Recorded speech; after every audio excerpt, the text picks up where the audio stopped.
My daughter-in-law humiliated me. I just said good luck and then took everything from her. She arrived smiling, complimenting the house, but soon began erasing me from my own story.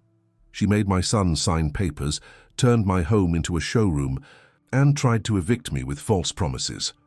But she forgot one detail. I built every brick with struggle, and I know exactly how to defend what's mine. If this story interests you, don't forget to subscribe to our channel and tell us which city you're watching from. We continue. I promise this will be the best story you'll ever hear in your life. The clock showed 4:30 in the morning when Martha woke up, as she had done for 40 years. Her movements were automatic: prepare coffee, separate the lunchboxes, and organize her bag before leaving for the bus stop. At 65, her body revealed the fatigue accumulated from decades of work as a cook in family homes, but her eyes still maintained the sparkle of someone who knew exactly why she kept going. The small apartment in the Riverdale neighborhood of Chicago was modest, but impeccably arranged. Each piece of furniture told a story, from the sofa bought on installment when Jason, her only son, entered college, to the collection of porcelain pieces she kept in an antique china cabinet inherited from her mother. The walls displayed photographs marking life's cycles. Jason as a child, teenager, and now graduated and working as an engineer. "Mom, you don't need to work so hard anymore. We've talked about this," Jason would say whenever he saw her preparing to leave. He had become a handsome and successful man at 32, with a stable job and his own apartment, the fruit of Martha's sacrifices. "And what would I do all day at home, son? Working keeps me alive," she would respond with a calm smile, although in reality she only worked 3 days a week to supplement her retirement. What Jason didn't know was that every extra penny she earned went into a savings account intended for his future, a habit Martha had maintained since discovering she would be a single mother at 17. Besides the apartment where she lived, Martha owned 2 smaller properties that she rented out: a studio apartment in the same neighborhood and a small house in Lake Geneva, a lakeside region in Wisconsin. Properties acquired through years of saving, overtime, and weekend services. For her, this wasn't just assets. It was the materialization of her story of struggle. That Friday, Martha was finishing her shift at the Rodriguez family's house when she received a message from her son. "Need to tell you some news. I'll stop by later." Her heart accelerated with expectation. Jason rarely changed his routine of Sunday visits. Upon arriving home, she barely had time to change clothes when she heard the doorbell. Jason wasn't alone. Beside him, a woman of approximately 30 smiled with calculated perfection. Tall, elegant, with perfectly arranged dark hair and impeccable nails, she held Jason's arm like someone displaying a trophy. "Mom, this is Victoria. We've been together for 3 months, announced Jason with an enthusiasm Martha had never witnessed before. "Mrs. Martha, it's a pleasure to finally meet you. Jason talks so much about you," said Victoria, extending her hand with a set of rings that sparkled under the simple light of the living room. Martha felt a shiver run down her spine, but smiled and shook the young woman's hand. "The pleasure is mine. Come in, I just made some cornbread." During coffee, Martha discreetly observed the interaction between the two. Jason seemed completely enchanted, agreeing with every word Victoria said. The young woman talked about her career in real estate, her traditional family from Boston, and her ambitious plans. Occasionally, she cast glances around the room, as if appraising the furniture of a property for sale. "And you live here alone, Mrs. Martha?" asked Victoria, while running her finger across the surface of the old china cabinet. "Yes, since Jason moved to his own apartment 5 years ago. This house holds a lot of history, you know. Every corner has a piece of our life." "I understand," replied Victoria with an enigmatic smile. "But don't you feel lonely? A lady of your age, it must be difficult to maintain all this." Martha felt the weight of those words. It wasn't the first time her age was used as an argument to suggest fragility. "Actually, I manage very well. I still work, I have my friends, I take care of my garden in the backyard." "Mom is too independent," interrupted Jason with pride. "Sometimes I think she manages better alone than when I lived here." Victoria smiled, but her eyes remained cold. Jason told me about the other properties you have. Impressive how you managed to accumulate all this working as a maid, isn't it?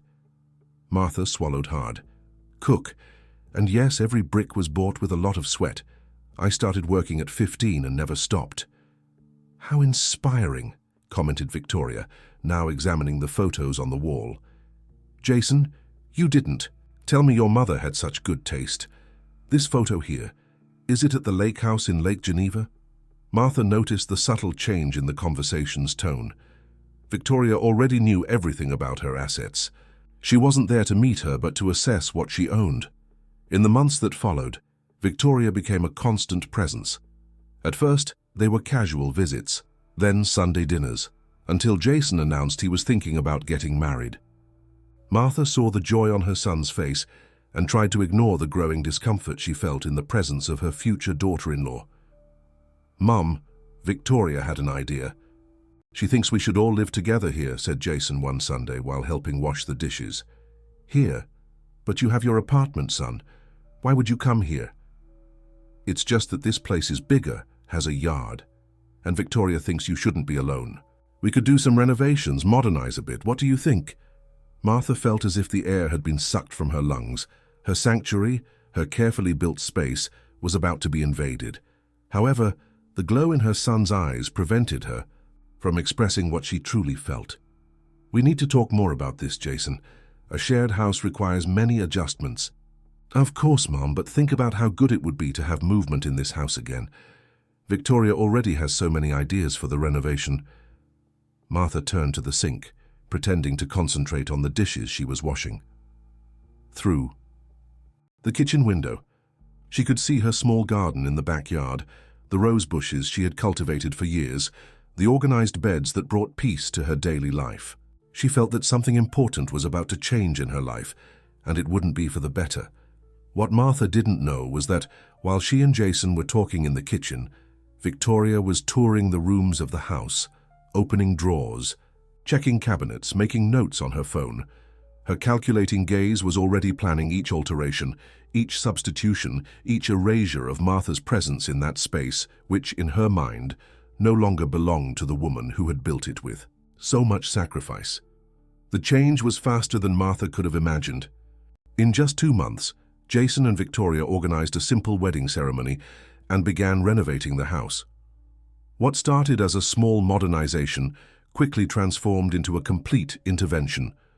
Walls were knocked down, the kitchen completely remodeled, old furniture replaced with modern minimalist pieces.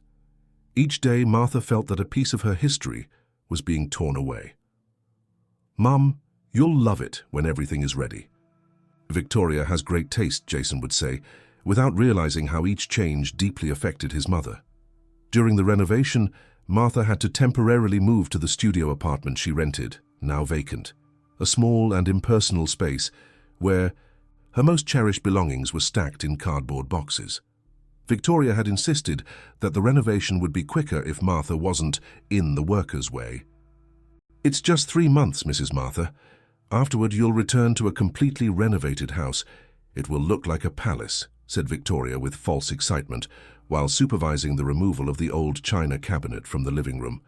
This china cabinet was my mother's, Victoria.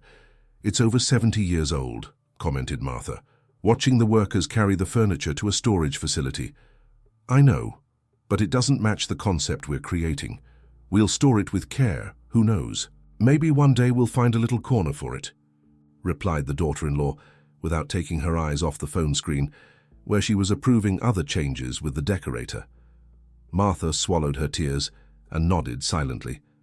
Something was wrong with this situation, but Jason's enthusiasm prevented her from expressing her concerns. Her son seemed blind to Victoria's subtle manipulations. 3 months became 5. The renovation extended, always with new, urgent needs discovered by Victoria. Jason's visits to the studio where his mother was temporarily installed became increasingly rare and brief. When she was finally invited to return to her own house, Martha barely recognized the place where she had lived for decades. The house now displayed neutral tones of grey and white, angular and cold furniture, recessed, lighting and technology everywhere. Her porcelain collection had disappeared from the shelves, replaced by geometric decorative objects without any personal significance. The family photographs that once decorated the walls gave way to abstract paintings chosen by Victoria. "And my room?" asked Martha, traversing the transformed environments with growing apprehension. Jason and Victoria exchanged quick glances before he answered, "Come see, Mum. We made a suite for you at the back of the house near the garden. You always liked your plants, didn't you?" What was once a study and a small guest room had been transformed into a compact space that barely accommodated a single bed, a narrow wardrobe and an armchair. The window faced the backyard, where her garden had been replaced by a wooden deck and modern outdoor furniture. "Your things are all stored here," explained Jason, opening the wardrobe where clothes and some personal items had been organized. Victoria thought it best to optimize the space. "The master bedroom is for us, of course, and we turned the other one into a home office." Martha felt her stomach sink. Her old room, spacious and airy, with a view of the street and full of memories, now belonged to the couple. She had been relegated to an annex at the back of her own house. "Everything is very different," she managed to say, trying to control her voice. "Different for the better," exclaimed Victoria, entering the small room. "Mrs. Martha, you'll get used to it quickly. We thought of everything for your comfort. We even installed support bars in the bathroom. At your age, safety is fundamental." The following weeks were an exercise in forced adaptation. Martha discovered that the house now had rules that never existed before. The ambient sound system constantly played music she didn't know. The kitchen, her former domain of mastery, was now governed by Victoria, who had hired a maid to do the domestic work. "Mrs. Martha doesn't need to worry about lunch today. Carla will prepare everything," Victoria would say whenever she found her mother-in-law trying to cook. "But I like cooking. I've always prepared meals for the family," Martha would argue. "That was before, when you needed to do everything alone. Now you can rest, enjoy, read a book, watch television." Gradually, Martha realized she was being systematically removed from all house activities. She could no longer receive her friends for the traditional Wednesday afternoon coffee, as Victoria had scheduled precisely that day for meetings of her real estate investment group. She could no longer watch her soap operas in the living room, as the new entertainment system was too complex and could be damaged. Family meals, once moments of connection, became social events where Victoria invited work colleagues and friends to showcase the renovated house. On these occasions, Martha was presented almost as a curiosity. "This is Mrs. Martha, Jason's mother. She lives with us. Isn't it incredible how she managed to build this patrimony working as a domestic?" One afternoon, Martha accidentally overheard a conversation between Victoria and her mother on the phone. "Mum, everything is going according to plan. Jason has already agreed to put the Lake Geneva house up for sale. He said we don't use it. Enough, and that the money can be better invested. Yes, he's completely convinced it's his idea. The old lady, don't worry, she practically doesn't leave her little room at the back. Sometimes I have the impression she no longer feels like the owner of the house. No, I haven't yet talked about transferring the apartment. Let's take it slow, one step at a time." Martha's heart raced, so there was a plan. The suspicions she had harbored since her first meeting with Victoria were beginning to be confirmed. It wasn't just her impression, she was being deliberately distanced from her own assets, from her history, from her life. That night she tried to talk to her son. "Jason, we need to talk about the Lake Geneva house. Why did you decide to sell it without consulting me?" Her son seemed surprised. "How did you know?" "Well, I thought I didn't need to bother you with this. You always said that house was for me, for my future. Victoria found a great buyer and we're going to invest the money. I thought you'd be happy." "Son, that house has sentimental value. It was the first property I was able to buy after years of saving, and more importantly, all decisions about what I built should go through me." Jason frowned, clearly uncomfortable. "Mom, you're exaggerating. Nobody is going over your head. We're just modernizing some things, making the family prosper. Victoria understands investments, the real estate market. And I understand my life, my history. Jason, I'm feeling increasingly excluded in my own house." "That's just in your head. You're jealous of Victoria, you always have been. Since you met her, you never gave her a real chance." The conversation ended with Jason leaving, irritated, and Martha more lonely than ever. That night, lying on the narrow bed in the back room, she made a decision. She needed to understand exactly what was happening and protect what was hers. The next morning, while Jason and Victoria were at work, Martha used the kitchen landline to make a call. Her old friend, Dr. Mitchell, a lawyer who had helped her years ago in purchasing the properties, answered promptly. "Mitchell, I need your help. Something strange is happening with my assets, and I want to understand if I'm at risk," she said, her voice low as if fearing being heard in her own house. "Of course, Martha. We can meet today. Tell me what's happening," replied the lawyer, concerned about the unusual tone of his old client. What Martha didn't know was that all calls from the house were automatically recorded on Victoria's smartphone app, part of the smart security system installed during the renovation. Before she could even leave to meet the lawyer, she received a message from Jason. "Mom, Victoria told me you called a lawyer today. What's going on? Why are you doing this behind my back?" Martha felt her blood freeze. How had Jason known so quickly about the call she had made? The feeling of being constantly watched intensified her discomfort. She took a deep breath before responding to her son's message. "We need to talk in person, not by message." When Jason arrived home that night, he was accompanied by Victoria. The couple sat in front of Martha in the living room, now unrecognizable with its cold and impersonal decoration. Victoria maintained a studied expression of concern, while Jason seemed genuinely confused. "Mom, what's going on? Why are you consulting?" "A lawyer without telling me anything?" he asked, leaning forward. Martha looked directly at her son, ignoring Victoria's intimidating presence. "Jason, how did you know I called Dr. Mitchell?" Victoria intervened before Jason could answer. "Mrs. Martha, we installed an integrated security system.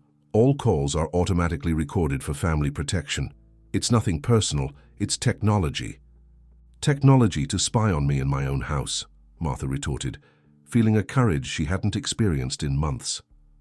"Our house, Mrs. Martha," Victoria corrected softly, as if speaking to a child. "We're all in this together, a family. This house was built by me, brick by brick. Just like the other properties that are now being sold without my consent, I want to understand exactly what's happening with my assets." Jason looked uncomfortable. "Mum, we talked about the Lake Geneva house. You seem to understand."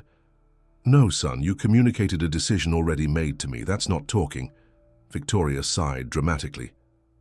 "Jason, I warned you. Your mother never accepted our union. Now she's creating problems where none exist." "I'm not creating problems, I'm defending what is mine," Martha replied firmly. The atmosphere in the room was becoming more tense by the minute. Jason, visibly torn between loyalty to his mother and his wife, tried to mediate the situation. "Look, we can resolve this as a family. Mom, what about scheduling a meeting with Dr. Mitchell? All of us together, openly. We can review the entire property situation." Victoria shot her husband a cutting look, but quickly recomposed her conciliatory expression. "I think that's a great idea. Complete transparency. In fact, I was already thinking of suggesting something like that." Martha noticed the change in strategy. Victoria was too smart to openly oppose a reasonable proposal. "I agree, I want a complete review of all documents." The next day, Dr. Mitchell came to the house. Martha noticed how the lawyer, her longtime friend, seemed uncomfortable in the renovated environment. Victoria made a point of serving coffee and cookies, perfectly playing the role of the dedicated daughter-in-law. "Dr. Mitchell, what a pleasure to finally meet you. Martha always speaks of you with such affection," she said, using her mother-in-law's first name, something she never did when addressing her directly. "The pleasure is mine. Martha and I have a long history together. I've accompanied each of her achievements," replied the lawyer, casting a meaningful look at his old client. Seated at the dining table, Dr. Mitchell opened his briefcase. "Well, let's get to the matter at hand. Martha asked me to review the current situation of the properties. I brought copies of all the original documents." Jason intervened. "I also have some things to show. Actually, in recent months, we've Made some updates to the documentation. Martha felt a tightness in her chest. What kind of updates? Victoria smiled confidently as Jason removed a folder of documents from the buffet drawer. Just asset protection, Mrs. Martha. With the real estate market so unstable, we thought of ensuring everything stayed secure for the family. Dr. Mitchell adjusted his glasses and began examining the new documents presented. His countenance gradually changed from professional to visibly concerned. Jason, from what I'm seeing here, you've made a complete transfer of ownership of the properties. The house where we are, the studio apartment, and apparently the Lake Geneva house has already been sold. Martha turned pale. Transfer of ownership? What is he talking about, Jason? The son seemed genuinely confused.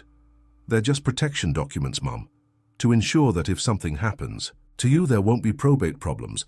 Victoria explained everything. It's just a formality. Dr. Mitchell shook his head. This is not a simple formality, Jason. These documents legally transfer all properties to your name, with clauses that restrict any unilateral decision by Martha. In practice, she no longer has any decision-making power over the properties she built. A heavy silence fell over the room. Martha felt as if the floor had disappeared beneath her feet. She looked at her son, seeking some sign that he wasn't, aware of the gravity of those documents, that he had been as manipulated as she was. When did I sign this? Asked Martha, her voice barely audible. Jason looked confused. Remember that day before the renovation began? You signed several documents for the financing. Financing? What financing? Martha's voice rose an octave. Victoria intervened smoothly. The financing for the renovation, Mrs. Martha. We needed to modernize the house, remember? You agreed. I never agreed to any financing. This house has been paid off for more than 15 years. Dr. Mitchell continued examining the documents, his expression increasingly grave. Martha, these papers indicate that you not only transferred the property, but also consented to financing using the property as collateral. There's a considerable mortgage on this house now. Martha felt her breathing falter. She vaguely remembered signing some papers that Jason had brought her, saying they were just formalities to start the renovation. She had blindly trusted her son, as she always had. And the Lake Geneva house? She asked, fearing the answer. Dr. Mitchell flipped through a few more documents. It was sold 2 months ago. The value... He paused, looking at Jason and Victoria. The value seems, well, below market. It was an opportunity. We had to act quickly, justified Victoria, maintaining her composure. The money was invested in high-yield applications. What applications? Questioned Martha. Jason and Victoria exchanged quick glances. Real estate funds. Victoria has a friend who's a broker. He gave us access to exclusive opportunities. Dr.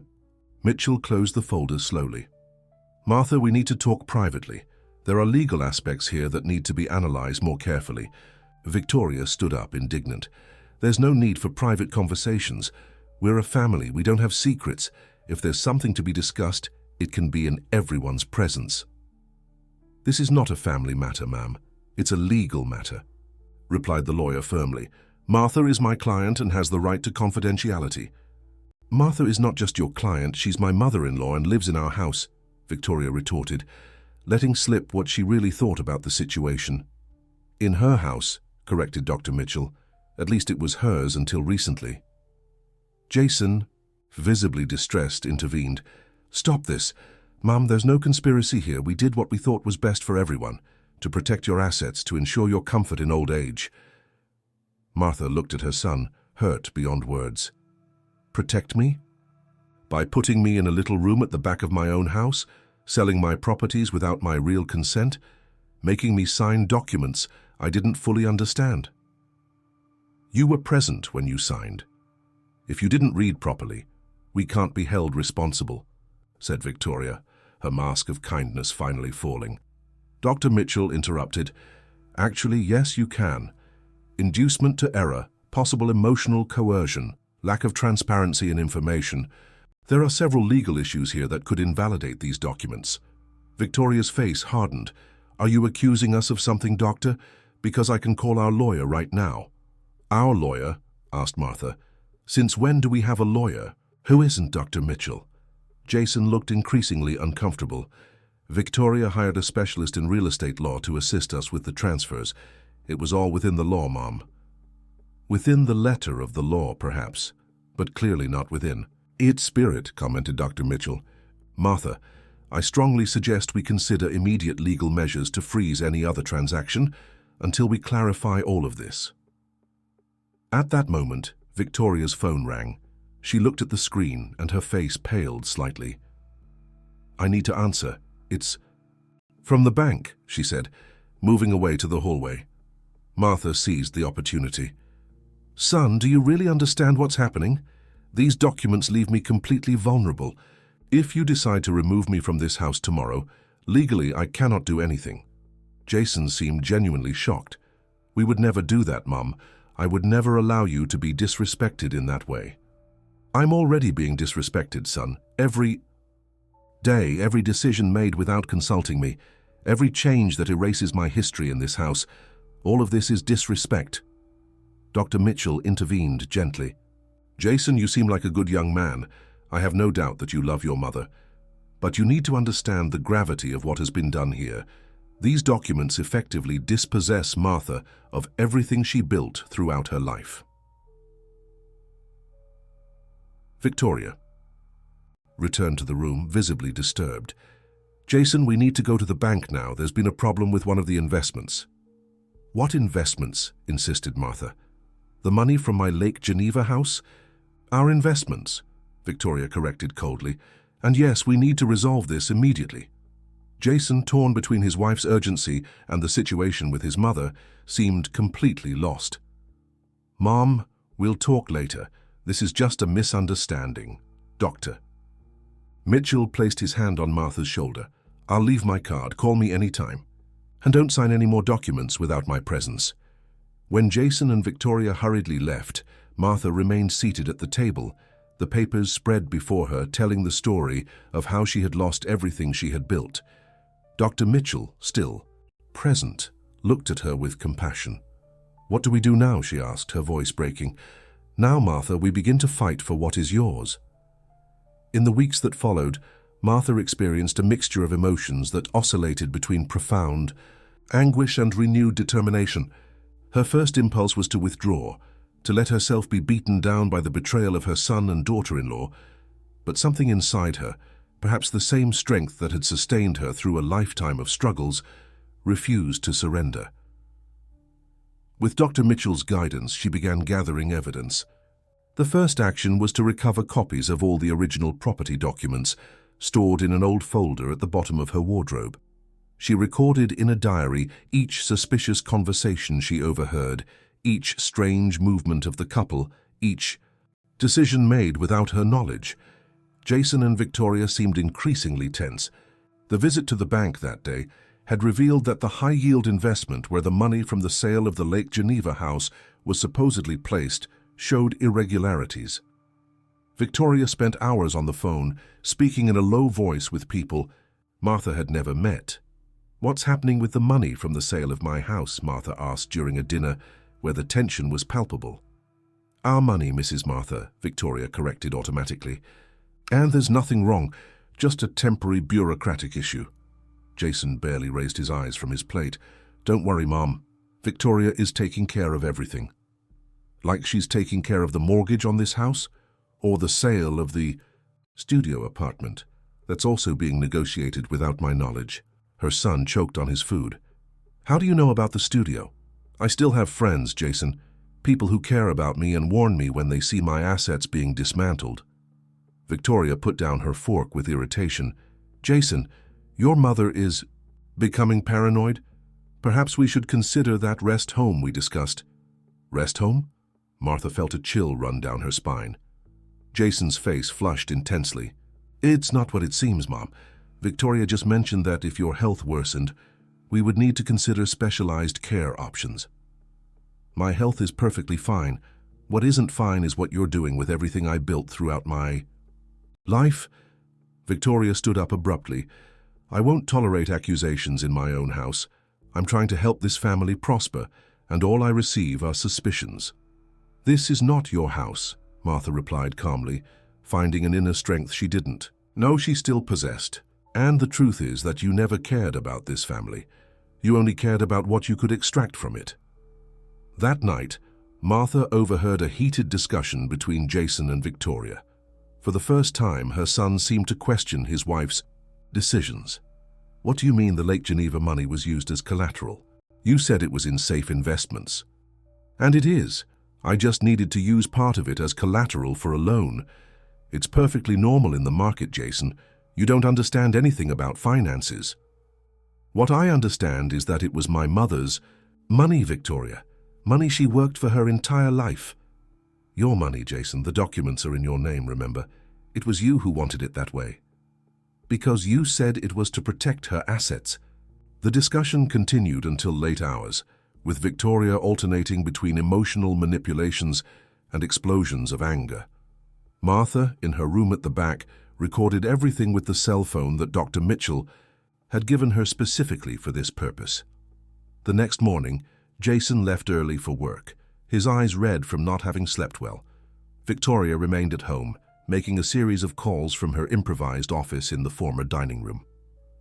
Martha took the opportunity to carefully search through drawers and cabinets, looking for more documents that could clarify the financial situation.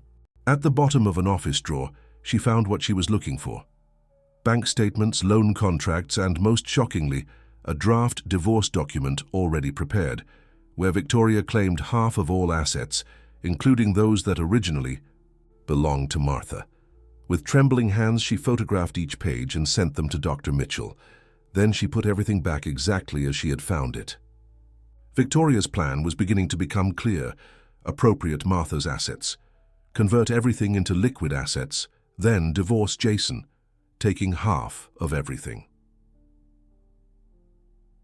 That afternoon, when Carla, the maid hired by Victoria, entered the room to make the bed, Martha approached her gently.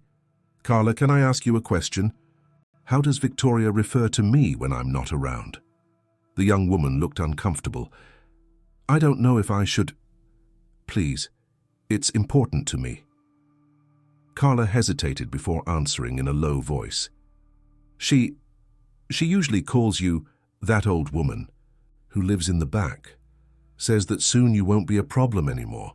Martha thanked the girl for her honesty. Another piece of the puzzle was falling into place. Dr. Mitchell worked quickly. With the new evidence, he secured a judicial injunction freezing all assets and preventing any new transaction. When the court officers arrived with the notification, Victoria was alone at home. Martha, who had purposely gone out to create this situation, returned to find her daughter-in-law in a state of fury. "What have you done, you ungrateful old woman? After everything we did for you, I did what I should have done from the beginning, protected what is mine. You won't get anything from this. The documents are all signed, notarized. Your precious son agreed to everything." Documents signed under coercion with incomplete or false information can be annulled, Victoria. Dr. Mitchell is taking care of that right now. Victoria's face contorted into an expression of pure hatred. "You think you'll win this battle? I have contacts. I have much better lawyers than your outdated little friend." "Maybe, but I have the truth on my side, and I have this." Martha showed the cell phone where she had recorded not only the previous night's discussion, but also several other compromising conversations. When Jason arrived home, he found a chaotic situation. Victoria was screaming, threatening, while Martha maintained a surprising calm. He seemed completely lost until Dr. Mitchell arrived, bringing more documents with him. "Jason, I think you need to see this," said the lawyer, handing him a folder. During the hours that followed, Jason was confronted with the extent of Victoria's manipulation. The secret loans using the assets as collateral, the money transfers to personal accounts, the pre-prepared divorce document, and most painfully, the messages exchanged between Victoria and her mother, detailing the plan to appropriate everything. That belonged to the old woman, and then get rid of the sucker, referring to Jason himself. "I can't believe it. I trusted you," murmured Jason, his face as pale as paper. Victoria quickly changed her strategy, tears instantly appearing. Love, this isn't what it seems. They're distorting everything to separate us. Your mother always wanted this. Stop, Victoria. It's over, said Jason, his voice firm for the first time in a long time. I want you out of this house. Today. This house is mine too. I have rights. Dr. Mitchell intervened. Actually, the court injunction requires that you leave the property immediately, as there is substantial evidence of fraud and coercion. A court officer is on the way to ensure compliance. The following hours were tense. Victoria, realizing she had lost control of the situation, gathered her personal belongings under the watchful eye of the court officer. Before leaving, she cast a final venomous look at Martha. This isn't over, old woman. Nobody does this to me and gets away with it. It is over, Victoria, Martha replied calmly. You underestimated the strength of a woman who built everything from scratch. That was your mistake. When the door closed behind Victoria, Martha and Jason were left alone in the living room, surrounded by the ruins of what was once a welcoming home. The silence weighed between them, laden with hurt, betrayal, and a long path of reconciliation ahead. Mom, Jason began, his voice breaking. I don't even know where to begin to ask for forgiveness. Martha looked at her son, the only one left of her family, the man for whom she had sacrificed so much. The anger was still there, the pain of betrayal persisted, but there was also love, that unconditional love that had made her rise before the sun for decades to ensure he would have a future. We start slowly, son, one day at a time. The months that followed were dedicated to reconstruction, not just of the house, which gradually returned to its original essence, with the old furniture rescued from storage and family photographs once again on the walls, but also of the relationship between mother and son. Dr. Mitchell managed to nullify all the fraudulent documents. The Lake Geneva house couldn't be recovered, but the financial compensation was complete, with interest and adjustment. The studio apartment remained Martha's property, as did the main house. The legal battle with Victoria extended for some time. She tried to claim rights over the assets, hire aggressive lawyers, and launch defamation campaigns on social media. But the evidence was undeniable, and justice, though slow, fulfilled its role. One afternoon, while Jason was helping Martha replant the garden in the backyard, an activity that had become a healing ritual for both, she received a letter. The envelope contained a long justification from Victoria, mixing vague apologies with veiled accusations, once again trying to emotionally manipulate them. Martha read it in silence, carefully folded the paper, and stored it in a drawer. She wouldn't respond. Her silence would be the most powerful answer she could give, the refusal to be dragged again into the toxic drama of someone who had tried to destroy everything she had built. Is everything okay, Mom? Asked Jason, noticing her thoughtful expression. Yes, son, better than it has been in a long time. That night, sitting on the porch, drinking coffee prepared by Martha, an old recipe that perfumed the entire house with familiar and comforting aromas, mother and son contemplated the garden that was beginning to bloom again. You know, Mom, I learned a valuable lesson from all this, said Jason, breaking the comfortable silence. The real value of things isn't in the money they're worth, but in the history they carry and the hands that built them. Martha smiled, touched by her son's reflection. Some things we need to almost lose to really value. On the sideboard in the living room, a new photograph had been placed. Martha and Jason smiling, in front of the freshly repainted house in its original color. On the frame, a small note attached read, "What was built with truth cannot be usurped. It can only be protected." The house once again had the smell of old recipes. The windows remained open for the sun to freely enter, and the frames with memories returned to their places of honor. Martha knew that the scars would remain, both the visible ones on the key, poorly restored walls, and the invisible ones in her heart and her son's, but she also knew that some stories deserved to be rescued, rewritten, and continued with more wisdom and strength. In her bedroom, now back in the original space of the house, spacious and airy, Martha fell asleep peacefully. The assets she had built were once again secure, but more important than that, she had recovered the true treasure she had almost lost, the relationship with her son and the dignity of being respected in her own story. The end of the story. Dear listeners, we hope that Martha and Jason's story has touched your hearts. To continue this emotional journey, we've prepared a special playlist with equally engaging narratives. Find it here, clicking on the left. If you like this story of overcoming and new beginnings, don't forget to subscribe to our channel and leave a like on the video. Every day we bring unique stories that explore the complexity of life, relationships, and the inner strength we all possess. Don't miss our upcoming content.